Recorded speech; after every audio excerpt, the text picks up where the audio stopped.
ये कहानी एक छोटे से गांव की है, जहां रिश्तों की मिठास और परंपराओं की गहराई आज भी जिंदा है। कहानी का आरंभ। शीतल एक सरल स्वभाव की महिला थी, जिसे सभी मामी कहकर पुकारते थे। उसकी शादी विनोद से हुई थी, जो एक जिम्मेदार और मेहनती व्यक्ति था। शीतल का मायका उसी गांव में था, जहां उसका भांजा अर्जुन भी रहता था। अर्जुन उसकी बहन का बेटा था, और दोनों के बीच गहरा स्नेह था। अर्जुन अपने माता पिता का इकलौता बेटा था।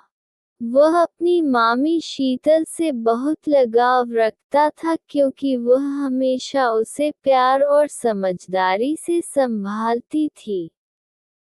समय का बदलना। अर्जुन अब जवान हो चुका था और अपने भविष्य के लिए शहर में पढ़ाई कर रहा था। जब भी वह गांव लौटता, तो मामी से मिलकर अपना दिल हल्का कर लेता। शीतल के लिए अर्जुन केवल उसका भांजा नहीं, बल्कि एक दोस्त और परिवार का अहम हिस्सा था।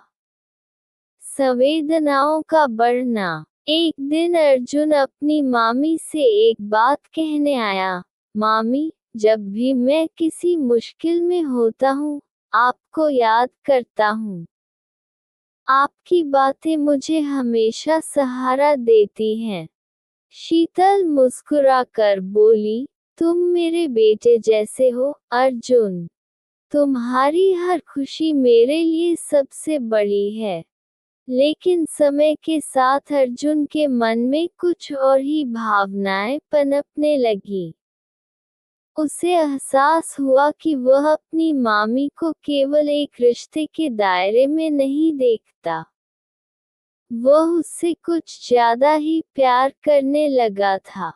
आंतरिक संघर्ष। अर्जुन अपने दिल की बात किसी को बताने की हिम्मत नहीं जुटा पा रहा था। वह जानता था कि यह समाज और रिश्तों की सीमाओं के खिलाफ है।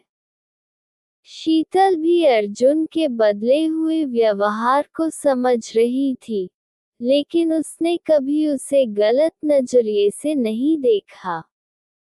अंतिम फैसला। एक दिन अर्जुन ने अपने मन की बात मामी से कह ही दी। शीतल ये सुनकर स्तब्ध रह गई।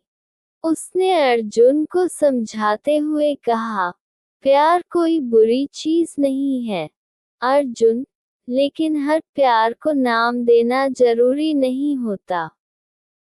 हमारा रिश्ता पवित्र है, और इसे ऐसा ही रहने देना चाहिए।